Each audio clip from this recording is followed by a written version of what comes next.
ഒരു മമ്മൂക്ക സിനിമ മനസ്സിലുണ്ടോ? തീർച്ചയായിട്ടും ഉണ്ട്. പ്രൊഡ്യൂസർ എന്നുള്ള രീതിയിൽ എത്രമാത്രം പ്രതീക്ഷ നൽകണം? ഞാനൊരിക്കലും അങ്ങനത്തെ ഒരു കഥ എൻ്റെ അടുത്ത് വന്നാൽ ഞാനൊരിക്കലും അങ്ങനത്തെ സബ്ജക്റ്റ് ഒന്നും മമ്മൂക്കിനെ കൊണ്ടൊന്നും എനിക്ക് ചെയ്യാനായിട്ട് ഇഷ്ടപ്പെടുന്നതല്ല. മോശമാണെന്നല്ല പറയണത്. പക്ഷെ എനിക്ക് സിനിമ ചെയ്യുമ്പോൾ എനിക്കും ആഗ്രഹിക്കാനായിട്ടുള്ള ഇതുണ്ടല്ലോ. ലാലേട്ടൻ ആന്റോൺ ആ പ്രൊജക്റ്റ് ആയിട്ട് വന്നത് എൻ്റെ അടുത്തൊന്നും ഇതേപോലെ തന്നെ ഒരു കഥയുണ്ടെന്ന് കേൾക്കണം, ഭദ്ര സാറാണെന്ന് പറഞ്ഞു. അപ്പൊ എൻ്റെ അടുത്ത് പറഞ്ഞാൽ ലാലേട്ടനും കൂടി കേൾക്കണ്ടെന്ന് പറഞ്ഞു. അപ്പൊ ഞാൻ ഓക്കെ എന്ന് പറഞ്ഞു. അങ്ങനെ ലാലേട്ടൻ എൻ്റെ ഫ്ലാറ്റിലോട്ട് വന്ന് ഞങ്ങൾ എല്ലാവരും കൂടി ഇരുന്നാണ് കേട്ടത്. സബ്ജക്ട് ഗംഭീരമാണല്ലേ? ഗംഭീരം, അത് ഭയങ്കര ആക്ഷനും ലാലേട്ടന് വേണ്ടി എഴുതിയാക്കണ ഒരു ഇതെന്ന് പറയാം, അങ്ങനത്തെ ഇതാണ്. മാളികപ്പുറം 100 കോടി അടിച്ചു എന്നൊക്കെ ആദ്യം പരസ്യപ്പെടുത്തിണ്ടായിരുന്നു.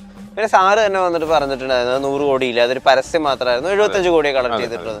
ആ ക്ലാരിഫിക്കേഷൻ എന്തിനാ വരുത്തി? അത് 100 കോടി ആയിട്ട് അങ്ങനെ ഇരുന്ന് കഴിഞ്ഞാൽ എനിക്ക് അതിന്റെ ആവശ്യമില്ല പറയേണ്ടത്. നമുക്ക് കിട്ടിയാക്കണ പൈസ നമ്മൾ പറഞ്ഞാൽ മതി. എന്റെ ഫേസ്ബുക്കിൽ എന്റെ ഇൻസ്റ്റാഗ്രാമിലൊക്കെ അത് ഷെയർ ചെയ്യണമെന്ന് പറഞ്ഞാൽ ഞാൻ പറഞ്ഞു ഞാൻ ഒരിക്കലും ഷെയർ ചെയ്യില്ല. ജോജുവിന്റെ മനസ്സിൽ എന്ന് പറഞ്ഞ സിനിമ മാത്രമുള്ളതാണ്. ഒറ്റയിരിപ്പിന് തന്നെ എന്ന് പറഞ്ഞിട്ടുണ്ടെങ്കിൽ എൻ്റെ അടുത്ത് 6 കഥയായിട്ട് എൻ്റെ അടുത്ത് പറഞ്ഞു, ഒറ്റയടിക്ക് ഇങ്ങനെ പലതായിട്ട്. അപ്പോൾ അതിൽ പറഞ്ഞു കഴിഞ്ഞപ്പോൾ ഒരു സ്ഥലത്ത് കഴിഞ്ഞപ്പോൾ ഞാൻ പറഞ്ഞു ഓക്കെ ഈ മൂവി ഞാൻ ചെയ്യാം. അപ്പോൾ എൻ്റെ അടുത്ത് പറഞ്ഞു ചേട്ടാ അതിൻ്റെ സെക്കൻഡ് പാർട്ടും കൂടി ഉണ്ട്, ഇതാണ്. അപ്പോൾ ഞാൻ പറഞ്ഞു ഓക്കെ അതിൻ്റെ കഥ പറയാം. അത് കേട്ട് കഴിഞ്ഞപ്പോൾ ഞാൻ പറഞ്ഞു ഓക്കെ സെക്കൻഡ് പാർട്ട് ഞാൻ ചെയ്യാം. ഇപ്പോൾ ജോജു ഇപ്പോൾ ഓൾറെഡി ഇപ്പോൾ ജോജി ആട് 3 എന്ന് പറഞ്ഞിട്ടുണ്ടെങ്കിൽ ഒരു പക്കാ മലയാളം മൂവിയാണ്. അപ്പോൾ അതിൻ്റെതായ പിന്നെ ഈ ആട് സീരീസ് എന്ന് പറയുമ്പോൾ ആൾക്കാർക്ക് ഈ പറയുന്ന 1, 2 കണ്ടാക്കുന്ന ആൾക്കാർക്ക് ഇതിനോടൊരു താല്പര്യം ഉണ്ടാവും. കംപ്ലീറ്റ് കേരളത്തിലുള്ള ഈ 3.5 കോടി ജനങ്ങൾ വന്നിട്ട് സിനിമ കാണണമെന്നൊന്നും ആരും വിചാരിക്കേണ്ട ആവശ്യമില്ല. ഏകാചിത്രം കഴിഞ്ഞ് കഴിഞ്ഞിട്ട് ഇപ്പോൾ ഏകദേശം 1 വർഷം കഴിഞ്ഞെങ്കിലും ഇതിന് ശേഷം ഞാൻ എത്രയോ കഥകൾ കേട്ടു. എത്ര കഥ കേട്ടിട്ടുണ്ട്? ഒരു ഉദ്ദേശം 25-30 കഥയെങ്കിലും ഞാൻ കേട്ടിട്ടുണ്ട്.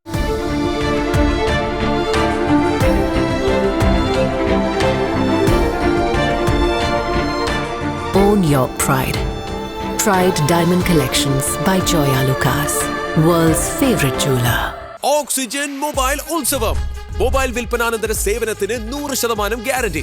EMI, ക്യാഷ് ബാക്ക്, എക്സ്ചേഞ്ച് ഓഫറുകൾക്ക് പുറമെ അത്യുഗ്രൻ സമ്മാനങ്ങളും. Think mobile, think oxygen. Oxygen, the smartphone expert. മലയാളത്തിൽ ഹാട്രിക് വിജയത്തിന് ശേഷം വേണു കുന്നപ്പള്ളി കൈ കൊടുക്കുന്നത് ആട് 3 ഫ്രാഞ്ചൈസിനാണ്. എന്താണ് ഈ പ്രാവശ്യം അദ്ദേഹത്തിന്റെ മനസ്സിൽ? വിജയം 4ാമതും ആവർത്തിക്കാനാണോ? ചോദിക്കാം. അദ്ദേഹം തന്നെ ചേരുന്നു. നമസ്കാരം. നമസ്കാരം. ഹാട്രിക്കിന് ശേഷമാണ് വരുന്നത്. വലിയ കോസ്റ്റ് വരുന്നൊരു ഏരിയയാണ്. ആൻഡ് ഇൻട്രസ്റ്റിംഗ്ലി ഈ പടം 15 ദിവസം ഷൂട്ട് ചെയ്തതിനു ശേഷമാണ് സാറിന്റെ അടുത്തേക്ക് ഈ ഒരു ഐഡിയ പിച്ച് ചെയ്ത് വരുന്നതെന്ന് തോന്നുന്നു. ഓൾറെഡി തുടങ്ങിയ ഒരു സിനിമയ്ക്ക് കൈ കൊടുക്കുന്നത് ആദ്യമായിട്ടല്ലേ? അതെ, അങ്ങനെ തന്നെയാണ് ആദ്യമായിട്ട് ചെയ്യണം. പ്രത്യേകിച്ച് ഈ ഫ്രൈഡേ ഫിലിംസും അല്ലെങ്കിൽ വിജയബാബുമായിട്ടൊന്നും എനിക്ക് യാതൊരു കണക്ഷൻ ഉണ്ടായിരുന്നില്ല. അപ്പോൾ ഒരു ദിവസം എന്നെ വിളിച്ചു കഴിഞ്ഞാൽ കാണണമെന്ന് പറയുന്നു. അങ്ങനെ കണ്ട് ഇതിൻ്റെ ഒരു 1 ലൈൻ പറയുന്നു. അപ്പോൾ പിന്നെ ഞാൻ അത് സ്ക്രിപ്റ്റ് മേടിച്ച് കഴിഞ്ഞിട്ട് ഫുള്ള് വായിച്ച് അപ്പോൾ അതിൽ ഞാൻ കൺവിൻസിങ് ആയതിനു ശേഷമാണ് ഞാൻ അങ്ങനെ ഇപ്പം ഞാൻ ഇതുവരെയും ചെയ്താക്കുന്ന സിനിമകളിൽ നിന്ന് എൻ്റെ ഡിഫറെൻ്റ് ആയിട്ടുള്ള ഇതാണ്. ആടെന്ന് പറയുമ്പോൾ തന്നെ അറിയാലോ, ഹ്യൂമർ മാത്രം ഉള്ള കുത്തിയറിച്ചിട്ടുള്ള ഒരു സിനിമയാണ്. അപ്പോൾ അതിനൊരു വലിയ ഓഡിയൻസ് ഉണ്ടെന്നും പിന്നെ ഈ സിനിമയുടെ സ്ക്രിപ്റ്റ് വായിച്ചപ്പോൾ അതിനൊരു വലിയ ബിസിനസ് സാധ്യത ഉണ്ടെന്നും മനസ്സിലാക്കി കഴിഞ്ഞ് കഴിഞ്ഞപ്പോൾ ഞാൻ അതിലോട്ട് വന്നത്. അതായത് നമ്മുടെ സിനിമകൾക്ക് ഒരു പ്രതീക്ഷ ചെറുതായിട്ടെങ്കിലും ആൾക്കാർക്ക് ഉണ്ടെന്നുണ്ടെങ്കിൽ നമ്മളത് ഫുൾഫിൽ ചെയ്യണമല്ലോ. അപ്പോൾ അത് എന്തായാലും അത് ആ രീതിയിൽ തന്നെ പോകുമെന്നുള്ള ഒരു ഇതിൽ തന്നെയാണ് ഞാൻ വന്നത്. വിജയബാബുവിനോട് കഴിഞ്ഞ ദിവസം ചോദിച്ചപ്പോൾ പറയുന്നത് മലയാളത്തിലെ ഇതുവരെ ഇറങ്ങിയതിൽ വെച്ച് ഏറ്റവും ടോപ്പ് ബഡ്ജറ്റുള്ള 5 സിനിമകളിൽ ഒരെണ്ണം എടുത്താൽ അത് ആട് 3 ആയിരിക്കും എന്നുള്ളതാണ്. എന്തായിരുന്നു ആട് 3ക്ക് ഇത്രമാത്രം വലിപ്പം കൂട്ടിച്ചേർത്തൊരു ഘടകം? ഈ സ്ക്രിപ്റ്റ് ഡിസ്കഷന് മുന്നായിട്ട് എൻ്റെ അടുത്ത് പറഞ്ഞ ഇങ്ങനെ ഒരു വലിയ ബഡ്ജറ്റാണെന്ന് പറഞ്ഞപ്പോൾ സ്വാഭാവികമായിട്ടും ചിന്തിക്കും ഈ ആടിനൊക്കെ ഇത്ര പൈസ എന്തിനാണെന്ന് ചിന്തിക്കുന്നു. പക്ഷെ അതിനുശേഷം ഞാൻ ആ സ്ക്രിപ്റ്റ് വായിച്ചു കഴിഞ്ഞപ്പോൾ ഞാനതിൽ കൺവിൻസിങ് ആയി. എന്താ വെച്ചിട്ടുണ്ടെങ്കിൽ അതിൽ ആ സ്ക്രിപ്റ്റിൽ അതിനനുസരിച്ചുള്ള ഇത്തരം പൈസ സ്പെൻഡ് ചെയ്യണേനെ ജസ്റ്റിഫൈ ചെയ്യാനായിട്ടുള്ള കാര്യങ്ങൾ അതിലുണ്ടായിരുന്നു. അപ്പോൾ അതുകൊണ്ട് പിന്നെ എനിക്ക് അതിൽ സംശയം ഉണ്ടായിരുന്നില്ല. അപ്പോൾ ഇപ്പോൾ ഈ ആട് ഫസ്റ്റ് സെക്കൻഡിൽ നിന്ന് എൻ്റയർലി ഡിഫറെൻ്റ് ആയിട്ടുള്ളൊരു ലോകമൊക്കെ ഇതിൽ കാണിക്കുന്നുണ്ട്. അപ്പം നമ്മൾ അങ്ങനത്തെ ഒരു ഇത് ക്രിയേറ്റ് ചെയ്യാനായിട്ട് സ്വാഭാവികമായിട്ടും നമ്മൾ പൈസ സ്പെൻഡ് ചെയ്യേണ്ടി വരും. അപ്പോൾ അതുകൊണ്ട് മാത്രമാണ് ഇതിനെ വന്നാക്കുന്നത്. നമ്മളിപ്പോൾ ഒരു കറണ്ട് ഇതിലുള്ളതൊക്കെ ആണെന്നുണ്ടെങ്കിൽ നമുക്ക് ഈസി ആയിട്ട് പോയിട്ട് എവിടെയെങ്കിലും പോയിട്ട് ക്യാമറ വെച്ചിട്ട് ഷൂട്ട് ചെയ്യാം. പക്ഷെ നമ്മളൊരു വേറൊരു കാലഘട്ടം വരുമ്പോൾ എന്ന് പറഞ്ഞാൽ സ്വാഭാവികമായിട്ടും നമ്മളതിൽ ഈ പറയുന്ന മൊത്തം സെറ്റ് കിട്ടേണ്ട വരും. ഈ പറയുന്ന കോസ്റ്റ്യൂം ആയി കഴിഞ്ഞിട്ട് മേക്കപ്പ് അങ്ങനെയുള്ള എൻ്റയർലി ഈവൻ VFX ആണെങ്കിലും എല്ലാം നമ്മൾ സ്പെൻഡ് ചെയ്യണം, എന്നാലാണ് ആ ഒരു കറക്റ്റ് കാലഘട്ടത്തിലോട്ട് വരുള്ളൂ. അപ്പൊ അതിനുവേണ്ടി സ്പെൻഡ് ചെയ്തുകൊണ്ടാണ് ഇതിന് ബഡ്ജറ്റ് ഇത്ര അധികം കൂടിപ്പോയത്. ഈ താരങ്ങൾ പ്രൊമോഷന് വരാത്തത് അല്ലെങ്കിൽ അതുവഴി ഒരു നിർമ്മാതാവിനുണ്ടാകുന്ന നഷ്ടം, അതൊക്കെ കഴിഞ്ഞ ദിവസം ഫെബ്രുവരി 9-ാം തീയതി കേരള പ്രൊഡ്യൂസേഴ്സ് അസോസിയേഷൻ നടത്തിയ ഒരു പ്രസ് മീറ്റിൽ വേണുകൃഷ്ണൻ വലിയ രീതിയിൽ സംസാരിക്കുന്നുണ്ടായിരുന്നു. പ്രൊമോഷന് താരങ്ങൾ വരാതിരിക്കുകയും എന്നാൽ ഒരു പ്രതിഫലത്തിന്റെ കാര്യത്തിൽ അവർ കാണിക്കുന്ന ഒരു കാർക്കശ്യം, ഇത് രണ്ടും തമ്മിൽ ചേർന്ന് പോകുന്നില്ല എന്നായിരുന്നു അദ്ദേഹത്തിന്റെ ഒരു വാദം. ശരിക്കും പ്രൊമോഷന് വരാൻ വേണ്ടി കാല് പിടിക്കേണ്ട ഒരു അവസ്ഥയുണ്ടോ താരങ്ങളുടെ? ഈ മലയാളം ഇൻഡസ്ട്രിയിൽ ഇൻഡസ്ട്രിയിൽ നമുക്കറിയാം ചില ആൾക്കാർ ഈ ഒരു മടിയുള്ള ആൾക്കാരുണ്ട്. ഇപ്പൊ എല്ലാവർക്കും ഇപ്പൊ ക്യാമറ മെയിൻ ചെയ്യണ മീൻസ് ഇതേപോലത്തെ ഇന്റർവ്യൂ കാര്യങ്ങളിലൊക്കെ വരാനായിട്ട് താല്പര്യമില്ലാത്ത ആൾക്കാരുണ്ടാവായിരിക്കാം. അപ്പൊ അത് ഇപ്പൊ ഞാനിപ്പോ ഒരാളെ വെച്ച് കഴിഞ്ഞിട്ട് ഇത് ചെയ്യുന്ന സമയത്ത് ഓൾറെഡി ഇത് ഫേമസ് ആണ്, പുള്ളി ഇന്ന കാര്യത്തിൽ ഫേമസ് ആണെന്നുണ്ടെങ്കിൽ എന്റെ ചോയ്സ് ആണ്. അതായത് ഇവന് എടുത്തു കഴിഞ്ഞിട്ടുണ്ടെങ്കിൽ നാളെ എന്തായാലും പ്രൊമോഷൻ എന്താ ഈ സിനിമ റിലീസ് ചെയ്യണമല്ലോ, അപ്പോൾ വരൂല്ലെന്ന് നമ്മൾ മനസ്സിലാക്കിയിട്ട് എടുത്തു കഴിഞ്ഞിട്ട് പിന്നെ നമ്മൾ കുറ്റം പറഞ്ഞിട്ട് കാര്യമില്ല. എൻ്റെ ഒരു അഭിപ്രായം അതാണ്. കഥ കഥയിൽ ഇന്ന ആർട്ടിസ്റ്റാണ്, അത് മാത്രം നമ്മൾ നോക്കി കഴിഞ്ഞിട്ട് ഒരു സിനിമ ചെയ്ത് കഴിഞ്ഞിട്ട് നാളെ ഈ പറയുന്ന പ്രൊമോഷൻ വന്നില്ലെന്ന് പറഞ്ഞിട്ട് നമ്മൾ ഇത് ചെയ്യുന്ന കാര്യമില്ല. അപ്പോൾ ഒന്നില്ലെങ്കിൽ നമ്മൾ ഈ പറയുന്ന രീതിയിൽ നമ്മൾ ആദ്യം തന്നെ ഒരു എമൗണ്ട് ഫിക്സ് ചെയ്യുന്ന സമയത്ത് നമുക്ക് വേണമെങ്കിൽ പറയാം, ഇത് നിങ്ങൾ ഇതിന് വരണം, ഇല്ലെങ്കിൽ ഇന്ന പ്രൊമോഷൻ വരണം എന്ന് പറയും. അപ്പൊ അവർക്ക് ഇപ്പൊ ആ സമയത്ത് അവർ വരാൻ പറഞ്ഞിട്ട് വന്നില്ലെന്നുണ്ടെങ്കിൽ ഈ പറയുന്ന രീതിയിൽ എന്തെങ്കിലുമൊക്കെ അവരോട് പറയാം. നമുക്കറിയില്ല അങ്ങനത്തെ ഇതാണ്. ഇപ്പൊ ഞാൻ ചെയ്താക്കുന്ന സിനിമകളിൽ അങ്ങനത്തെ ഇതുവരെ ആയിട്ട് അങ്ങനത്തെ ഒരു സംഭവം ഒന്നും ഉണ്ടായിട്ടില്ല. പിന്നെ ഞാനൊരു നമ്മളൊരു കലാകാലകളിൽ എല്ലാവരും ഇങ്ങനെ പ്രൊമോഷൻ ചെയ്യുന്നുണ്ട്, അല്ലെങ്കിൽ അതേപോലെ തന്നെ ഇപ്പം അത് ഈ പറയുന്ന ദുബായിൽ ഖത്തറിലൊക്കെ വന്നു കഴിഞ്ഞിട്ട് വലിയ ഗംഭീര പരിപാടിയൊക്കെ ചെയ്യേണ്ടെന്നുണ്ടെങ്കിലും ഞാനിപ്പോൾ മനസ്സിലാക്കിയാക്കണമെന്ന് പറഞ്ഞാൽ വ്യത്യസ്തമായ ഒരു രീതിയിലാണ്. അതായത് പ്രൊമോഷൻ എന്ന് പറഞ്ഞിട്ടുണ്ടെങ്കിൽ നമ്മളൊരു മൊത്തം ലോകത്തുള്ള ജനങ്ങളെല്ലാം തിയേറ്ററിൽ കൊണ്ടുപോലും നടക്കുന്നില്ല. നമ്മൾ ആദ്യം ഒരു ഇനീഷ്യൽ പുള്ളു ആൾക്കാർക്ക് ഒരു അറിവ് കൊടുക്കണം. ഇന്ന ദിവസം ഇന്ന വ്യാഴാഴ്ച അല്ലെങ്കിൽ ഫ്രൈഡേ ഈ സിനിമ തിയേറ്ററിൽ വന്നിട്ടുണ്ട്, അത് ഇന്ന സിനിമയാണെന്ന് പറഞ്ഞു കഴിഞ്ഞിട്ട് കുറച്ച് ആൾക്കാരെ അതിൻ്റെ കൂടെ വേറെ സിനിമകൾ ഉണ്ടാവുമായിരിക്കും. അപ്പം നമ്മുടെ സിനിമ എന്തെങ്കിലുമൊക്കെ പ്രത്യേകത ഉണ്ടെങ്കിൽ ഈ പ്രൊമോഷനിൽ കൂടി അവരെ അറിയിക്കുക, എങ്ങനെയെങ്കിലും കൊണ്ടുവരും. പിന്നെ അത് ഈ പറഞ്ഞ ജനങ്ങളാണ് ഏറ്റെടുക്കുന്നത്. അപ്പൊ അതിനുവേണ്ടി നമ്മൾ എന്തൊക്കെ പിന്നെ അതിന് ശേഷം ചെയ്ത് കഴിഞ്ഞിട്ട് ഒരു കാര്യമില്ല. ഒരു സിനിമ മുകളിൽ വന്നു കഴിഞ്ഞിട്ടുണ്ടെങ്കിൽ പിന്നെ അത് പോയിക്കോടും. ഇനി കയറിയില്ലെന്നുണ്ടെങ്കിൽ പിന്നെ അതിനെ പൊക്കിക്കൊണ്ടിരുന്നെന്ന് പറഞ്ഞിട്ടുണ്ടെങ്കിൽ ഇമ്പോസിബിൾ ആയിട്ടുള്ള കാര്യമാണ്. നമ്മൾ സ്ഥിരമായിട്ട് ഉണ്ടാക്കണതാണ്. അടുത്ത റിലീസ് ചെയ്യുന്ന ഒരു സമയം അപ്പുറവും ഇപ്പുറവും റിലീസ് ആവുന്നത് ഗംഭീര സിനിമകളാണ്. ടൈറ്റ് കോമ്പറ്റീഷൻ എന്നൊക്കെ വേണമെങ്കിൽ പറയാം. ഇപ്പൊ ദുരന്തർ 2 അത് പാൻ ഇന്ത്യ ലെവലില്, റെസ്റ്റ് ഓഫ് കേരള അതിന് ആട് 3ക്കുള്ള ഒരു മത്സരം അവിടെ ഉണ്ടായിരിക്കും. ടോക്സിക്കില് കേരളത്തിൽ തന്നെ മത്സരിക്കേണ്ടി വരും, കർണാടക ആന്ധ്ര ഭാഗത്തും മത്സരങ്ങൾ വരാം. അപ്പൊ ഇതിനൊക്കെ എങ്ങനെയാണ് മറികടക്കാൻ പോവുക, അല്ലെങ്കിൽ ആട് 3 ഇതിൽ നിന്നൊക്കെ എങ്ങനെയായിരിക്കും ഒരു യുണീക് ചോയ്സ് ആവുക, അതിനെ പറ്റിയൊക്കെ ആലോചനകൾ ഉണ്ടായിരുന്നോ? അല്ല, അത് ഇപ്പൊ നമുക്ക് ഒരു സിനിമ ഇല്ലാതെ നമ്മുടെ മാത്രം ഒരു സിനിമ എന്ന് പറഞ്ഞിട്ട് ആ കാലഘട്ടം ഇതൊക്കെ പോയി. സിനിമകൾ ഇങ്ങനെ വന്നുകൊണ്ടിരിക്കണം. മലയാളം മാത്രമല്ല പല അന്യഭാഷകളിലൊക്കെ വന്നുകൊണ്ടിരിക്കണം. അപ്പൊ നമ്മൾ ഏതെങ്കിലും ഒരു ഇത് കൊണ്ടുപോയിട്ട് നമ്മുടെ ഒരു സിനിമ ഇല്ലാത്ത ഇതാണെങ്കിൽ ഇപ്പൊ നമുക്ക് റിലീസ് ചെയ്യണമെങ്കിൽ ഇപ്പൊ ഈ ഇന്നലെയൊക്കെ സിനിമ ഉണ്ടായില്ല എന്ന് പറയണ്ടായിരുന്നു. അപ്പൊ അതിനൊക്കെ ഒരു ഓപ്ഷൻ ഉണ്ട്. പക്ഷെ എന്താണ്, റംസാൻ ടൈമാണ്, ആൾക്കാർ കാണൽ കുറവായിരിക്കും. അപ്പൊ അത് അവിടെ നമ്മൾ കോംപ്രമൈസ് ചെയ്യേണ്ടി വരും. അല്ലാതെ ഇപ്പൊ നമ്മളിപ്പോ ഈ ആട് 3നെ സംബന്ധിച്ച് നമ്മൾ പ്ലാൻ ചെയ്താക്കുന്ന ദിവസത്തിൽ ഉള്ള ഗുണം എന്ന് വെച്ചിട്ടുണ്ടെങ്കിൽ അത് ഈദ് കഴിഞ്ഞു തന്നെ ഈദിന് സ്റ്റാർട്ട് ചെയ്യണതാണ്. അതായത് ഒരു മാസം അധികം ആൾക്കാർ തിയേറ്ററിൽ പോകാതെ തിയേറ്ററിലോട്ട് വന്ന ഒരു ടൈമാണ്. ഹോളിഡേയ്സ് ഉണ്ട്. അപ്പൊ അത് സ്വാഭാവികമായിട്ട് വേറെ സിനിമകൾ എന്തായാലും നമ്മളെ പോലെ തന്നെ അവരും കാത്തിരിപ്പുണ്ടല്ലോ. അപ്പൊ ഒരു കാര്യം യാഥാർത്ഥ്യം എന്താ വെച്ചിട്ടുണ്ടെങ്കിൽ ആട് 3 എന്ന് പറഞ്ഞിട്ടുണ്ടെങ്കിൽ ഒരു പക്കാ മലയാളം മൂവിയാണ്. അപ്പൊ അതിൻ്റെതായ പിന്നെ ഈ ആട് സീരീസ് എന്ന് പറയുമ്പോൾ ആൾക്കാർക്ക് ഈ പറയുന്ന 1, 2 കണ്ടാക്കുന്ന ആൾക്കാർക്ക് ഇതിനോടൊരു താല്പര്യം ഉണ്ടാവും. അപ്പൊ നമ്മൾ അങ്ങനെ അതൊക്കെയാണ് പ്രതീക്ഷിക്കണം. അല്ലാതെ ഈ കംപ്ലീറ്റ് കേരളത്തിലുള്ള ഈ 3.5 കോടി ജനങ്ങളും വന്നിട്ട് സിനിമ കാണണമെന്നൊന്നും ആരും വിചാരിക്കേണ്ട ആവശ്യമില്ല. അപ്പൊ ഒരു സിനിമ വിജയിക്കാനായിട്ടെന്ന് പറഞ്ഞാൽ അതിൻ്റെ ഒരു ചെറിയ പെർസെൻറ്റേജ് ആൾക്കാർ സിനിമ കണ്ടാൽ മതി. അപ്പൊ അതിന് വേറെ 1, 2 സിനിമകളൊക്കെ തിയേറ്ററിൽ വന്നെന്ന് വിചാരിച്ചു കഴിഞ്ഞിട്ട് ഒന്നും സംഭവിക്കാൻ പാടില്ല. നമ്മുടെ സിനിമ ആൾക്കാർ ഇഷ്ടപ്പെട്ട് കഴിഞ്ഞിട്ടുണ്ടെങ്കിൽ സ്വാഭാവികമായിട്ടും ഒരു ചെറിയ ജനവിഭാഗം കയറി കഴിഞ്ഞാൽ തന്നെ സിനിമ ഈ പറയുന്ന രക്ഷപ്പെടല്ലേ ഉള്ളൂ. ഈ സിനിമ ലാഭകരമാവുന്നതിന് പലപ്പോഴും പറയുന്ന ഒരു കണക്കുണ്ടല്ലോ. ഇപ്പൊ ഉദാഹരണത്തിന് ഇപ്പൊ ആട് 3യുടെ ബഡ്ജറ്റ് 50 കോടിയാണെന്ന് വിചാരിക്കുക. അപ്പൊ ആട് 3 ഒരു 150 കോടി കളക്ട് ചെയ്താൽ പ്രൊഡ്യൂസറിന് ലാഭമായി എന്ന് പറയുന്ന ഒരു കണക്കുണ്ടല്ലോ. അതായത് 3 ഇരട്ടി വെച്ചിട്ട്. അത് ശരിക്കും പ്രായോഗികമാണോ? അങ്ങനെ തന്നെയാണോ ലാഭക്കണക്ക് മനസ്സിലാക്കുക? ഇപ്പൊ എന്താ വെച്ചിട്ടുണ്ടെങ്കിൽ നമ്മള് തിയേറ്ററിൽ നിന്ന് കളക്ട് ചെയ്യുന്നതിന്റെ ഓൾമോസ്റ്റ് ഒരു 50% തിയേറ്ററുകാർ തന്നെ കൊണ്ടുപോകുന്നുണ്ട്. പിന്നെ അതിനുശേഷം ബാലൻസ് വന്ന ഇതിൽ നിന്ന് ഈ പറയുന്ന രീതിയിൽ നമ്മൾ അതുമല്ല, നമ്മൾ ഈ കോസ്റ്റ് ഉണ്ടല്ലോ, നമ്മുടെ കോസ്റ്റ് സിനിമക്ക് മുടക്കിയാക്കണ കോസ്റ്റ് പോകണമല്ലോ, അത് കഴിഞ്ഞിട്ടാണ് പ്രോഫിറ്റിലോട്ട് വന്നത്. അപ്പൊ ഇതെല്ലാം വരുമ്പോൾ നമ്മൾ ആക്ച്വലി കിട്ടുന്ന ഇതിന്റെ ഒരു ഈ പറയുന്ന 150 ഉണ്ടെന്നുണ്ടെങ്കിൽ ചിലപ്പോൾ ഒരു 35-40% ഒക്കെയാണ് ആക്ച്വലി ഷെയർ വന്നത് നമ്മുടെ കയ്യിലോട്ട് വന്നത്. ഇത് ഈ ചെലവുകളെല്ലാം കഴിഞ്ഞ് കഴിഞ്ഞാൽ അപ്പൊ ഈ പറയുന്ന 150 കോടിയാണ് മുടക്കിയാക്കണമെന്നുണ്ടെങ്കിൽ സ്വാഭാവികമായിട്ട് അത് പ്രോഫിറ്റിലോട്ട് വരും.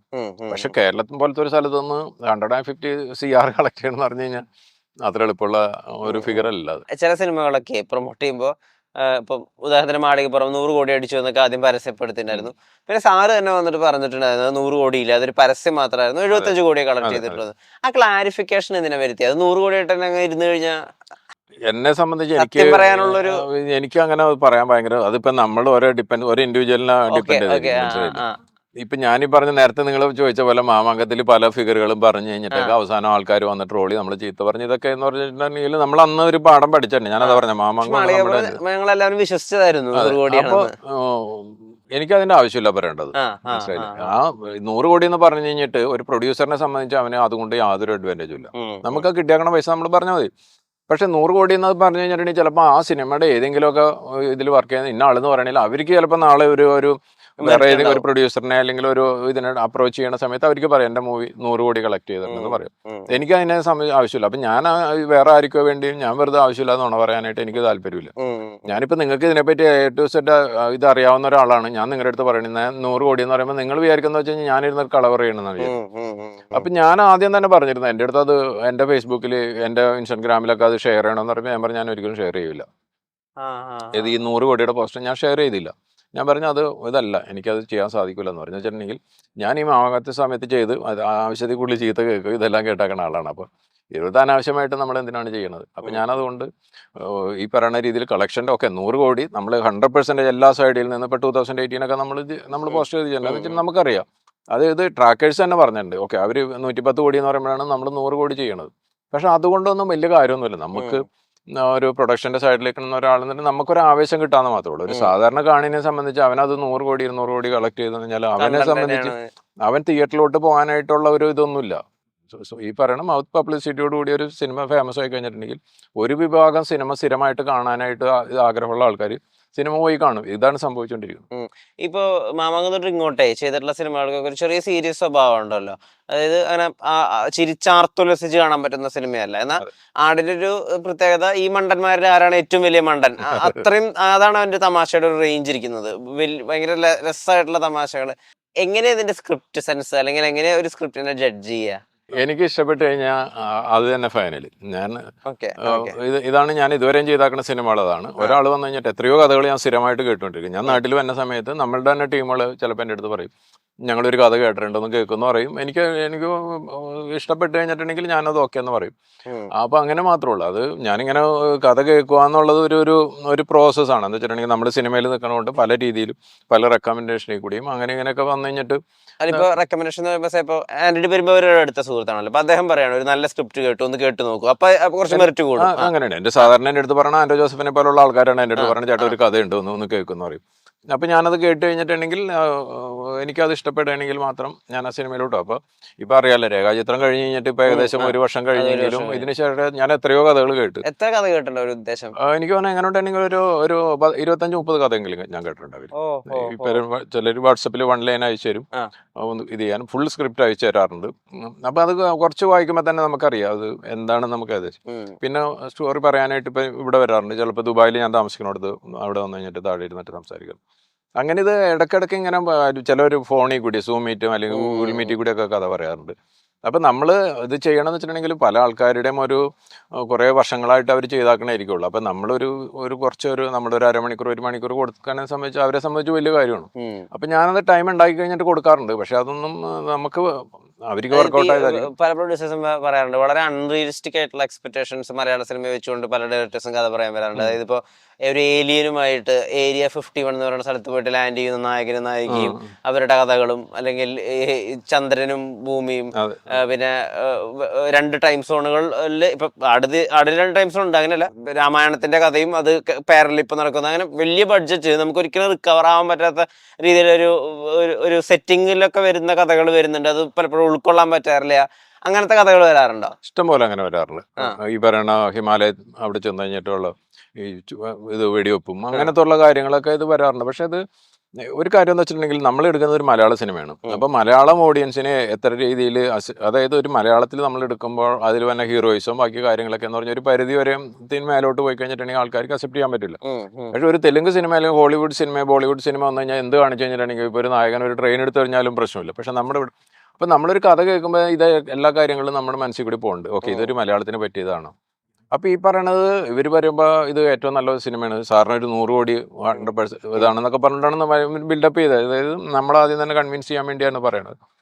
പക്ഷെ നമ്മളത് ഒരു മുൻവിധിയൊന്നുമില്ലാതെ വളരെ ഇതിലിരുന്നാണ് കേൾക്കണത്. അപ്പം ഒരു ഞാൻ ഈ പ്രത്യേകിച്ച് ഒരു പുതിയ റൈറ്റേഴ്സിൻ്റെ ഒക്കെ എന്ന് പറഞ്ഞു കഴിഞ്ഞാൽ അവർ നമ്മുടെ അടുത്ത് കഥ പറയുമ്പോഴും അതിലവർ ഈ ഓരോ സീനുകളുണ്ടെങ്കിൽ അത് പൊലിപ്പിച്ച് കാണിക്കാൻ നോക്കും. ഇപ്പോൾ ഒരു ആക്ഷൻ ഉണ്ടെന്നുണ്ടെങ്കിൽ ആക്ഷൻ എങ്ങനെയാണ് സംഭവിക്കണേന്ന് അവർ ഒരാൾ അവിടെ ചാടി അപ്പോൾ ഇവിടെ നിന്ന് കുത്തി ഇങ്ങനെയൊക്കെ പറയും. അപ്പം ഞാനെപ്പോഴും പറയും ഇത് ഓക്കെ അത് ആക്ഷൻ നിങ്ങളത് കളയും കഥയിലോട്ട് പോകുന്ന പറയും. അതായത് നമ്മളെ ഏതെങ്കിലും ഒരു സീൻ പറഞ്ഞിട്ട് കൺവിൻസ് ചെയ്യാനാണ് അവർ നോക്കുന്നത്, അല്ലാതെ ഒരു സിനിമയുടെ ടോട്ടാലിറ്റി അല്ല. അപ്പം നമ്മൾ ഇങ്ങനത്തെ കാര്യങ്ങളിൽ ഈ മണ്ടത്തരത്തിൽ പോയി വീണ് കഴിഞ്ഞിട്ടുണ്ടെങ്കിൽ ഈ പറയുന്ന രീതിയിൽ വേറെ ഒരു സിനിമ വരും. ഞാൻ ആ സിനിമ കഥ കേട്ട് കഴിഞ്ഞാൽ എനിക്കത് എന്തെങ്കിലും ഒരു സാധ്യത ഉണ്ടെന്ന് നോക്കിക്കഴിഞ്ഞിട്ടുണ്ടെങ്കിൽ ഞാൻ സ്ക്രിപ്റ്റ് മേടിക്കും. സ്ക്രിപ്റ്റ് ഇരുന്ന് കഴിഞ്ഞിട്ട് വളരെ ശ്രദ്ധയോടുകൂടി ഫുള്ള് വായിക്കും. അങ്ങനെ വായിക്കണം എന്ന് പറഞ്ഞാൽ വളരെ കുറവാണ്, അത് അതിലോട്ട് അങ്ങനെ പോകേണ്ട വരാറില്ല. അപ്പോൾ ഇത് പിന്നെ എന്താ വെച്ചിട്ടുണ്ടെങ്കിൽ നമ്മളൊരു സബ്ജക്റ്റിൻ്റെ പുറകെ പോകുമ്പോൾ നമ്മൾ ഭയങ്കരമായിട്ട് അതിനോട് ഒരു അഡിക്ഷൻ വരും, മനസ്സിലായില്ല. അപ്പൊ പിന്നെ നമ്മളൊരു ഇതെന്ന് പറഞ്ഞാൽ ഇത് തന്നെ ഒരു സൂപ്പർ കഥയാണെന്ന് പറയും. പുറത്തുനിന്ന് നോക്കുന്ന സമയം അവന് ഇതൊരിക്കലും വർക്കൗട്ട് ആവാൻ തോന്നില്ലെങ്കിൽ അവർക്കത് വലിയൊരു കാര്യമായിട്ട് തോന്നും. അത് സ്വാഭാവികമായിട്ട് അത് എന്ത് ക്രിയേറ്റീവ് സാധനങ്ങളിലും വന്നതാണ്. ഇപ്പൊ ഒരു ഡയറക്ടർ സിനിമ എടുത്ത് കഴിയുമ്പോൾ അവനെ സംബന്ധിച്ച് അതൊരു വലിയ കാര്യമാണ്. പക്ഷെ പുറത്തുനിന്ന് ഒരാൾ കാണുമ്പോഴായിരിക്കുള്ളൂ ഇവൻ എന്താണ് ചെയ്തു വെച്ചാക്കുന്നത്. അത് ഈ പറയുന്ന എല്ലാ ക്രിയേറ്റീവിലും വന്നതാണ്. അപ്പൊ മിഥുൻ മാനുവലിൽ ഒരു മിടുക്കായി എന്താ അനുഭവപ്പെട്ടത്? മിഥുൻ മാനുവൽ ഇപ്പൊ ഈ പറയുന്ന മിഥുൻ മാനുവലിന്റെ ഒരുമാതിരി സിനിമകൾ കണ്ടിട്ടുള്ളതാണ്. അപ്പോൾ പുള്ളിക്ക് ഒരു എക്സ്ട്രാ ഒരു ടാലന്റ് ഉള്ള ഒരാളാണ് ഇത് ചെയ്യാനായിട്ട്. പിന്നെ ഈ ആട് സീരീസിലോട്ട് വരുമ്പോൾ ഇതൊരു സീരിയസ് സിനിമയല്ല. അപ്പൊ അത് ഓൾറെഡി ഫസ്റ്റ് സെക്കൻഡിലും പുള്ളി എസ്പെഷ്യലി സെക്കൻഡ് പാർട്ടിൽ പുള്ളി അത് തെളിയിച്ചിട്ടുണ്ട്. അപ്പൊ ആ സ്ക്രിപ്റ്റ് എന്ന് പറഞ്ഞിട്ടുണ്ടെങ്കിൽ അതിന്റെ ഒരു കണ്ടിന്യൂഷൻ ആണ്. ഏതാ ഹ്യൂമർ ഇവരുടെ ഒരു ജേർണി ഇത് ചെയ്തിട്ടുണ്ട്. അത് വളരെ മനോഹരമായിട്ട് എഴുതിയിട്ടുണ്ട്. എസ്പെഷ്യലി ഇതിൽ ഡയലോഗുകളിൽ കൂടിയൊക്കെയാണല്ലോ അധികം ഇത് വന്നത്. ചെറിയ ചെറിയ കാര്യങ്ങളൊക്കെ ആയിരിക്കാം, മനസ്സിലായില്ല, അല്ലാതെ ഭയങ്കര സീരിയസ് ആയിട്ടുള്ള കാര്യങ്ങളൊന്നും വന്നൊന്നുമില്ല. അപ്പൊ ആ ഒരു ചെറിയ ചെറിയ കാര്യങ്ങൾ എടുത്തു കഴിഞ്ഞിട്ട് ആൾക്കാർ ചിരിപ്പിക്കും എന്ന് പറഞ്ഞു കഴിഞ്ഞാൽ ഹ്യൂമർ സക്സസ് ആക്കാന്നുള്ളതാണല്ലോ ഏറ്റവും ആക്ഷൻ ഈസി ആയിട്ട് കൊണ്ടുപോയി ചെയ്യും. പക്ഷെ ഹ്യൂമർ എന്ന് പറഞ്ഞിട്ടുണ്ടെങ്കിൽ അത് ചെയ്യണമെന്ന് പറഞ്ഞു കഴിഞ്ഞാൽ എളുപ്പമല്ല. അപ്പൊ അതിൽ പുള്ളി വിദഗ്ധനാണ്. ജയസൂര്യ എന്നുള്ള ഒരു നടൻ, അദ്ദേഹത്തിന്റെ 3 വർഷത്തിന് ശേഷം വരുന്ന പ്രോബബ്ലി റിലീസാണ് ആട് 3. അദ്ദേഹം ഒരു സിനിമയോട് കാണിക്കുന്ന ഒരു കമ്മിറ്റ്മെന്റ്, ഡെഡിക്കേഷൻ, സിനിമയുടെ ഒരു ഔട്ട്കം എങ്ങനെ വേണമെന്നുള്ള അദ്ദേഹത്തിന്റെ മനസ്സിലൊരു വിചാരം, ഒരു ബാങ്കബിളും അതുപോലെ നമുക്ക് വിശ്വസിക്കാൻ പറ്റാവുന്ന ഒരു ഹീറോ ആയി ജയസൂര്യയെ ഇപ്പം മനസ്സിലാക്കാൻ പറ്റുന്നുണ്ട്. അതെ, തീർച്ചയായിട്ടും. പ്രത്യേകിച്ച് ഈ ആട് എന്ന് പറയുമ്പോൾ അറിയാലോ, ഇവരൊക്കെ എന്ന് പറഞ്ഞാൽ അവരുടെ ഒരു ലൈഫിന്റെ ഒരു പാർട്ട് പോലെ ഓൾറെഡി ആയിട്ടുണ്ട്, മനസ്സിലായി. അപ്പൊ അതുകൊണ്ട് ഷാജി പാപ്പൻ എന്ന് പറയുമ്പോൾ ഇതിലോട്ട് വരുമ്പോൾ പുള്ളി ഒരു ഷാജി പാപ്പൻ ആവുകയാണ് ഓട്ടോമാറ്റിക്കായിട്ട്. പ്രത്യേകിച്ച് ആ പുള്ളിയുടെ മേക്കപ്പും കോസ്റ്റ്യൂം ഇതെല്ലാം കൂടി ചേർന്ന് കഴിയുമ്പോൾ ആ രീതിയിലാണ്. അപ്പോൾ അവർക്കൊക്കെ എന്ന് പറഞ്ഞാൽ വളരെ ഈസി ആയിട്ട് അഭിനയിക്കണ പോലെയാണ് എനിക്ക് തോന്നിയേക്കുന്നത്. ഞാനിതിന്റെ ഷൂട്ടിങ് ഞാൻ ആകെ ഈ 127 ദിവസം ഷൂട്ടിംഗ് ഉണ്ടായിട്ട് ഞാൻ ആകെ 2 ദിവസമാണ് അവിടെ പോയേക്കണത്. എങ്കിലും ഞാൻ അതിന്റെ വിഷ്വൽസ് ഒക്കെ കാണുമ്പോൾ എന്ന് പറഞ്ഞാൽ അവർ വളരെ ഈസി ആയിട്ട് അഭിനയിച്ച് പോയേക്കണം. പിന്നെ എനിക്ക് തോന്നുന്നു ഇതിന് അതിനുള്ള ഒരു ഫ്രീഡം കൊടുത്തിട്ട് തന്നെയാണ് ഇവരെ കൊണ്ടൊക്കെ അഭിനയിപ്പിച്ചാക്കണേന്ന് തോന്നുന്നു. ഈ സിനിമയ്ക്കകത്തെ സിനിമയിലെ പ്രൊഡ്യൂസറെ കാണിക്കുന്ന ഒരു വിധം ഉണ്ടല്ലോ, അതായത് ഫുൾ ടൈം സെറ്റിൽ പിഴിയുന്ന നാരങ്ങയ്ക്ക് വരെ കണക്ക് വെക്കുന്ന പ്രൊഡ്യൂസർ, അങ്ങനെയൊക്കെ സിനിമയ്ക്കകത്ത് കാണിക്കാറുണ്ടല്ലോ. ഇതെങ്ങനെയാണ്? അതായത് ജീവിതത്തിന്റെ ഒരു പ്രധാനപ്പെട്ട ഒരു സമ്പാദ്യവും ഇവിടെ ചെലവായിക്കൊണ്ടിരിക്കുകയാണല്ലോ. അപ്പൊ ഇവിടെ ഫിസിക്കലി ഇവിടെ ഇല്ല, 2 ദിവസമൊക്കെ വരുന്നുള്ളൂ. ഇതെങ്ങനെ മാനേജ് ചെയ്യുന്നത്? മൈൻഡ് സെറ്റ് എങ്ങനെയാ അതിന്റെ? അല്ല, ഇപ്പൊ ഈ ആട് 3 പറ്റി നമ്മൾ ഫ്രൈഡേ ഫിലിമായിട്ട് നമ്മൾ അസോസിയേറ്റ് ചെയ്താക്കണം. അപ്പൊ അവര് നോക്കിക്കോളും. അവര് നോക്കണ്ട്. ഇപ്പൊ വിജയന്റെ ബ്രദർ ഉണ്ട്, ബിനു ഉണ്ട്, പിന്നെ എന്റെ ഇതിലുള്ള ഗോപൻ, അഖിൽ, ഇങ്ങനെയുള്ള ആൾക്കാർ. അപ്പൊ അവരെല്ലാവരും കൂടി ചേർന്ന് കഴിഞ്ഞിട്ട് ഭംഗിയിലായിട്ട് പോകുന്നുണ്ട്. എല്ലാ ദിവസവും ഞാൻ അവരായിട്ട് സംസാരിക്കുന്നുണ്ട്, എന്താണ് അവിടെ സംഭവിക്കണത്. ഇപ്പോഴും മഴ കാരണം ഷൂട്ടിങ്ങിൽ നിന്ന് പോയാൽ അല്ലെങ്കിൽ വേറെ എന്താണ് കാര്യങ്ങൾ, ഷൂട്ടിംഗ് ഡേയ്സ് നീണ്ടു പോണത്, അത് പോസ്റ്റ് പ്രൊഡക്ഷൻ കാര്യം, എല്ലാ കാര്യങ്ങളും നമ്മൾ അന്വേഷിക്കാം. നമ്മൾ അന്വേഷിക്കാതെ പൈസ മാത്രം കൊടുത്തിട്ടിരിക്കൊന്നുമില്ല. ഓരോ ചെറിയ കാര്യങ്ങളും ഉണ്ട്. പക്ഷെ ഈ പറയുന്ന ഷൂട്ടിങ്ങിൻ്റെ അവിടെ ചെന്ന് കഴിഞ്ഞിട്ടുണ്ടെങ്കിൽ സംഭവിക്കുന്ന പറഞ്ഞാൽ നമുക്ക് അവിടെ വേറെ ഒരു കാര്യമൊന്നുമില്ല. നമ്മൾ അവിടെ ചെന്ന് എവിടെയെങ്കിലും ഒരു ചെയർ ഇട്ടിട്ടിരിക്കുക, വേറെ കുറച്ച് നേരം അവരായിട്ട് വാചടിക്കുക. ചിലപ്പോൾ നമ്മൾ ചെല്ലുമ്പോൾ നമ്മളൊരു റെസ്പെക്ട് ചെയ്യണതിൽ ആ വിഷ്വൽ അതുവരെ എടുത്താക്കണത് മോണിറ്ററിൽ കാണിക്കും. ഇത് മാത്രമല്ല അവിടെ.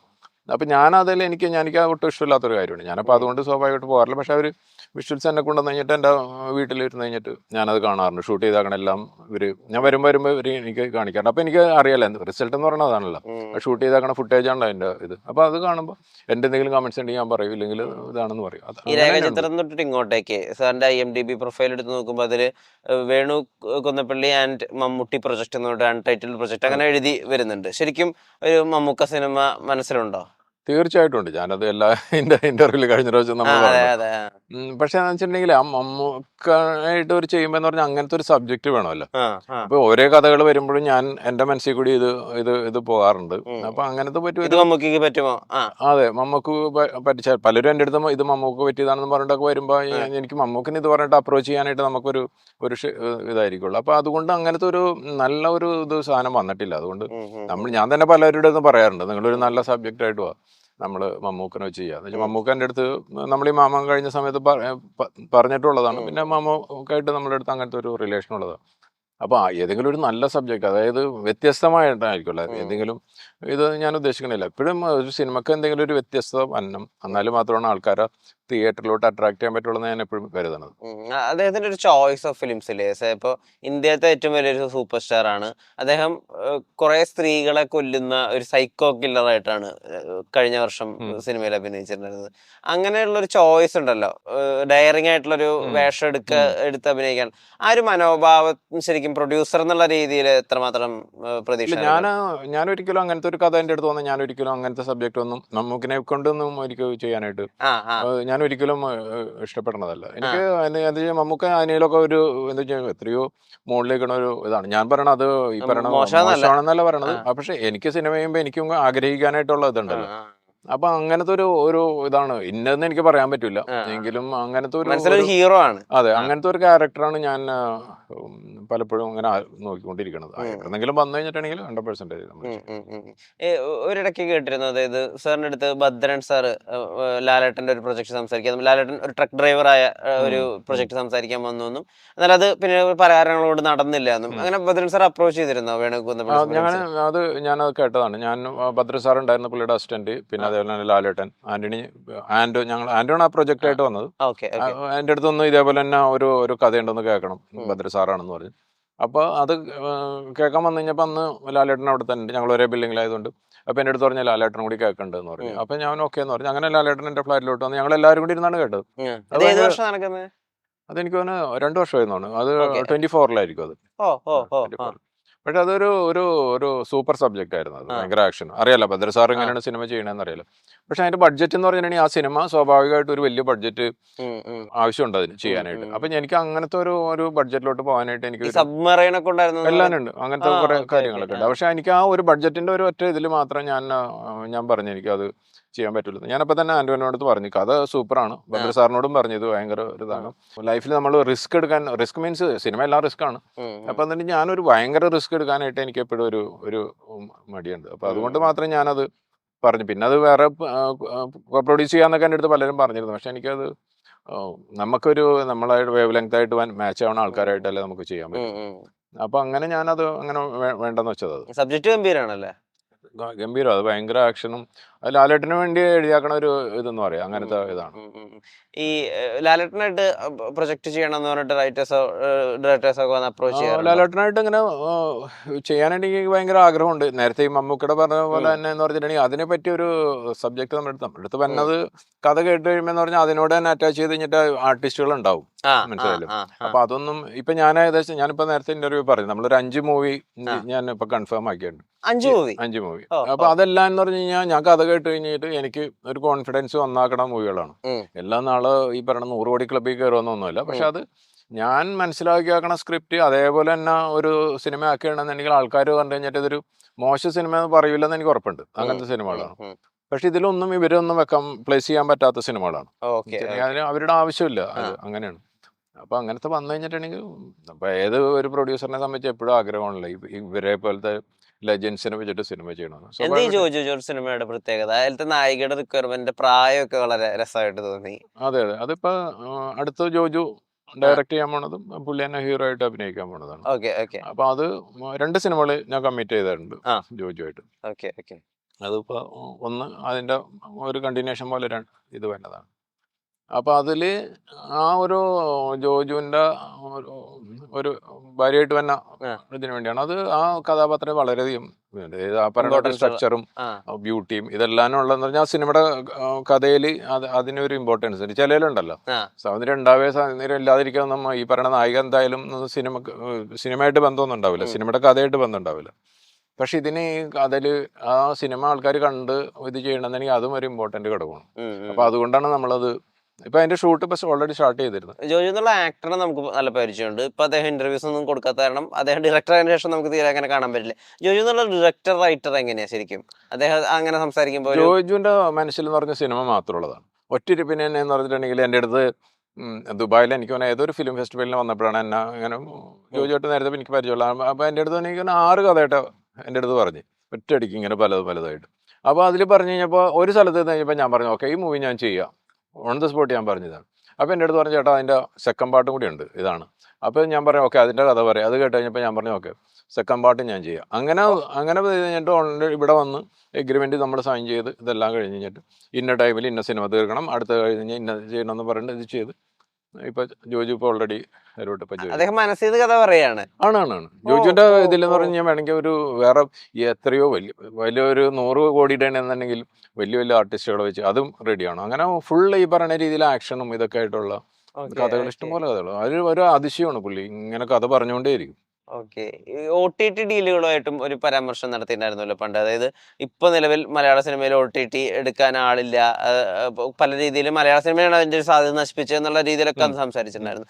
പക്ഷെ ഈ നമ്മൾ ഈ പാൻ ഇന്ത്യ റിലീസും അല്ലെങ്കിൽ പാൻ ഇന്ത്യ മലയാള സിനിമയുടെ അപ്രീസിയേഷനൊക്കെ നോക്കുമ്പോൾ ആളുകൾക്ക് എക്കോ ആയാലും രേഖാചിത്രം ആയാലും ഒക്കെ ഫൈനസ്റ്റ് ഇന്ത്യൻ ഫിലിം എന്നൊക്കെയുള്ള രീതിയിൽ പല സ്ഥലത്തും റാങ്കിങ് 1 ആയിരുന്നു രേഖാചിത്രം.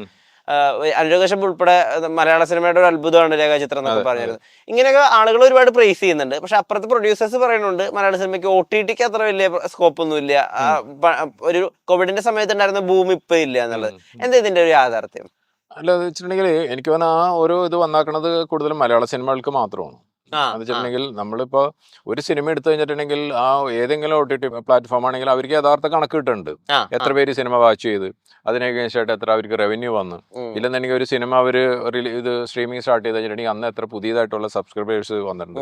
ഇതെല്ലാം നോക്കിയിട്ടാണല്ലോ അവർ അതിന്റെ പ്രോഫിറ്റ്. അപ്പൊ അവർക്ക് ഇത് പല സിനിമകളും വർക്കൗട്ട് ആവണില്ല. ഏത് ഇത്ര വലിയ ബഡ്ജറ്റ് പോസ്റ്റ് കോവിഡിന്റെ സമയത്ത് വലിയ എമൗണ്ടിന് ഇവർ വന്നു കഴിഞ്ഞിട്ട് ആവേശത്തിൽ സിനിമ എടുത്തിരുന്നു. ബാക്കി ഭാഷകളിൽ എടുക്കണ പോലെ ഹിന്ദി തെലുങ്കൊക്കെ എടുക്കണ പോലെ മലയാളത്തിൽ നിന്ന് അത് വർക്കൗട്ട് ആവണില്ല. അതിന് കുറെ റീസൺസ് ഉണ്ട് അത് വർക്കൗട്ട് ആവാത്തതിന്റെ കാരണം. അപ്പൊ അത് വന്നു കഴിഞ്ഞപ്പോ ഈ പറയുന്ന ഏത് ബിസിനസ് ആണെങ്കിൽ അങ്ങനെയാണല്ലോ, ലോസ് വന്ന സമയത്ത് അവർ ഇത് കുറച്ചുകൊണ്ട് വരും. അപ്പൊ അത് വന്ന് ഇപ്പൊ നേരത്തെ എന്ന് പറഞ്ഞിട്ടുണ്ടെങ്കിൽ ഇപ്പൊ ഒരു ട്രെയിലർ കാണിച്ചാൽ മതിയായിരുന്നു. അല്ലാന്നുണ്ടെങ്കിൽ നമുക്ക് ഇപ്പൊ 2018 നമ്മൾ ഇവരായിട്ട് നമ്മൾ ഡീല് ഫിക്സ് ചെയ്യുന്ന സമയത്ത് അവർക്ക് എനിക്ക് തോന്നുന്നു ഒരു 10-15 മിനിറ്റ്സിന്റെ ഒരു കട്ട് കാണിച്ചു കഴിഞ്ഞിട്ടാണ് നമ്മളൊരു വലിയ എമൗണ്ടിന് നമ്മൾ എഗ്രിമെന്റ് സൈൻ ചെയ്യുന്നത്. ഇപ്പൊ ആ കാലഘട്ടമൊക്കെ പോയി. ഇപ്പൊ അവർക്ക് ഫുൾ മൂവി കാണണം.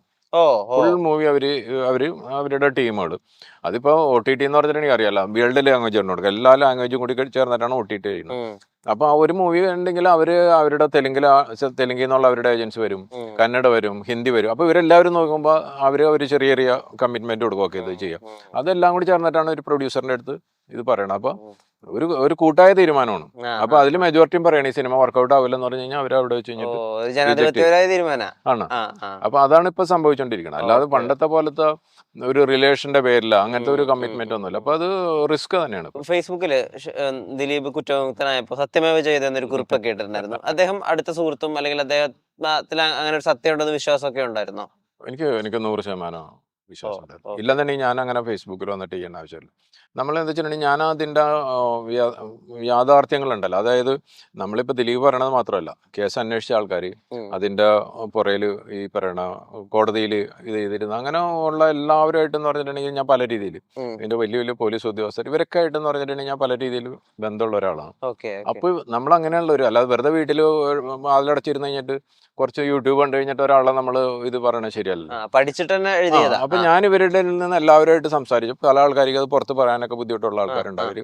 അപ്പൊ അതിൽ നിന്ന് ഞാൻ മനസ്സിലാക്കിയിട്ടുണ്ട്, അതായത് ഹീസ് ഇന്നസെന്റ്, ഒരു ഇതിലും ഇത് ചെയ്തിട്ടില്ല. പക്ഷെ ഒരു കാര്യം എന്ന് വെച്ചിട്ടുണ്ടെങ്കിൽ നമ്മളൊരാള് ഏതെങ്കിലും രീതിയിൽ ഈ പറയണ സോഷ്യൽ മീഡിയ കൂടി വന്ന് ചീത്ത പറഞ്ഞു കഴിഞ്ഞിട്ടുണ്ടെങ്കിൽ നമുക്ക് നാളെ അത് മാറ്റി പറയാൻ പറ്റില്ല. പ്രത്യേകിച്ച് ഈ പറയണ ഏതെങ്കിലും രീതിയിൽ സെലിബ്രിറ്റികളോ അല്ലെന്നുണ്ടെങ്കിൽ ഈ പറയണ ഈ യൂട്യൂബായിട്ടൊക്കെ നടക്കുന്ന ആൾക്കാരെ സംബന്ധിച്ച് പറ്റും. അപ്പോൾ അവർ പിന്നെ ഇതിൻ്റെ പുറകെ പോകും. ഇവൻ അതാണ് നമ്മൾ കണ്ടാക്കണം. അപ്പോൾ പിന്നെ ഒരു കാര്യം എന്ന് പറഞ്ഞു കഴിഞ്ഞാൽ ഇപ്പം ഞാനങ്ങനെ പറയുന്നത് വെച്ചിട്ടുണ്ടെങ്കിൽ അത് കോടതി പറഞ്ഞതിന് ശേഷമാണ്. അതിന് മുന്നേ ഞാൻ പറയണത് ശരിയല്ല. വെച്ചിട്ടുണ്ടെങ്കിൽ കോടതിയിൽ 8 വർഷം എടുത്ത ഒരു കേസാണ്. അപ്പോൾ അതിൽ കോടതി അത് നിസ്സാര ആളല്ല അത് ഇത് ചെയ്താക്കണം. അവരെ സംബന്ധിച്ച് നല്ല റെപ്യൂട്ടേഷനുള്ള ഒരു ജഡ്ജി പറഞ്ഞു കഴിഞ്ഞിട്ട് ഞാൻ അതിനെ ഓവർകം ചെയ്ത് കഴിഞ്ഞിട്ട് അതല്ല പുള്ളി കുറ്റവാളിയാണെന്ന് പറയണത്. അപ്പം നമുക്ക് ഇവിടുത്തെ നീതിന്യായ വ്യവസ്ഥ നമുക്ക് ഈ പറയണ നമ്മൾ റെസ്പെക്ട് ചെയ്യണമല്ല, അല്ലെങ്കിൽ വിശ്വാസമില്ല എന്നുള്ളതല്ല അതിൻ്റെ ഇത്. അപ്പം ഞാനതുകൊണ്ട് പറഞ്ഞോളൂ. അതുകൊണ്ട് നമുക്കങ്ങനെ നാളെ ആരെങ്കിലും നമ്മളെ കുറ്റം പറയുമോ അല്ലെങ്കിൽ നമ്മുടെ ഡാമേജ് ആവാം, ഞാനതൊന്നും ചിന്തിക്കുന്ന ഒരാളല്ല. അപ്പം ഞാൻ 100% ദിലീപ് ഇതാണെന്ന്, ഞാനൊരു ദിലീപായിട്ടുള്ള ഒരു പ്രൊജക്റ്റുകൾ നമ്മൾ നേരത്തെ കൂടി സംസാരിച്ചുകൊണ്ടിരിക്കുന്നതാണ്. അപ്പോൾ അതിൻ്റെ ബഡ്ജറ്റിനെ പറ്റിയൊക്കെ നമ്മൾ സംസാരിച്ചുകൊണ്ടിരിക്കുന്നതാണ്. അപ്പോൾ എനിക്കതിൽ കോൺഫിഡൻസ് ഉള്ള ആളാണ്. ഈ ആട്3 ഒരുപാട് ആശയങ്ങളുടെ ഒരു ഖനിയായിട്ടാണ് പറയപ്പെടുന്നത്. അതായത് ഇത് ഇനിയിപ്പോൾ ഒരു 4 വേണമെങ്കിൽ ഇറക്കാം. എന്നോട് വിജയ് ബാബു മൊത്തം പറഞ്ഞത് ഞങ്ങളിത് 1 ലാസ്റ്റ് റൈഡ് എന്നാണ് പറയുന്നത്, പക്ഷെ അത് ഉറപ്പിച്ചിട്ടില്ല എന്നുള്ളത്. അതുപോലെ ഓരോ ക്യാരക്ടേഴ്സിനും ആരാധകരുണ്ട്, ഫേസ്ബുക്കിൽ ഫാൻസ് ഗ്രൂപ്പുകളുണ്ട്, ഡ്യൂഡിനുണ്ട്, ഷാജി പപ്പനുണ്ട്, ക്യാപ്റ്റൻ ഗ്ലീറ്റേഴ്സ് ഉണ്ട്. ഒരുപാട് കാലത്തിന് ശേഷം മലയാളി ഒരു കഥാപാത്രത്തിന്റെ പേര് ഓർത്തിരിക്കുക, അവരുടെ തീം മ്യൂസിക് ഓർത്തിരിക്കുക. അപ്പോൾ വലിയൊരു അനന്ത സാധ്യതയുണ്ട് ഇതിനകത്ത്. ഓരോരോ സിനിമകളായിട്ട് ഓരോരോ കഥാപാത്രത്തിന് ഇറക്കാം, കണ്ടിന്യൂഷൻ ഇറക്കാം. അപ്പോൾ എത്രമാത്രം പ്രതീക്ഷയുണ്ട് ഈ ഇൻസ്റ്റാൾമെന്റിൽ ഇനി അങ്ങോട്ട് തുടർന്നും കൊളാബറേറ്റ് ചെയ്യോ ആടിന്റെ?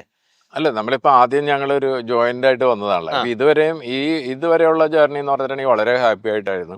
ഞങ്ങൾ അങ്ങോട്ടും ഇങ്ങോട്ടും പറഞ്ഞാക്കണ കാര്യങ്ങളെല്ലാം ഒരു 1% പോലും വ്യത്യാസമില്ലാണ് പോയാക്കണത്.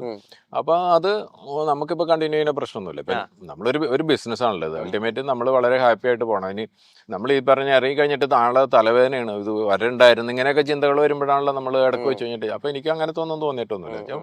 വളരെ സിൻസിയർ ആയിട്ടാണ് എൻ്റെ അടുത്ത് അപ്രോച്ച് ചെയ്തേക്കുന്നത്. ഞാൻ അതേപോലെ തന്നെയാണ് ചെയ്യുന്നത്. അപ്പോൾ അങ്ങനത്തെ ഒരു ഇതായതുകൊണ്ട് ചിലപ്പോൾ ഫ്യൂച്ചറിൽ നമ്മൾ ഒരുമിക്കാമെന്ന് പറയാൻ പറ്റും.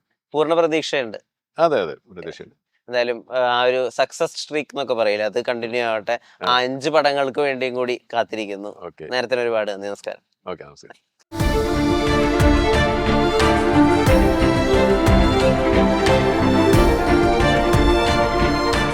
Own your pride. Pride Diamond Collections by Joya Lucas, world's favorite jeweler. Oxygen mobile ഉത്സവം. മൊബൈൽ വിൽപ്പനാനന്തര സേവനത്തിന് 100% guarantee. EMI, cash back, exchange ഓഫറുകൾക്ക് പുറമെ അത്യുഗ്രൻ സമ്മാനങ്ങളും. Think mobile, think oxygen. Oxygen, the smartphone expert.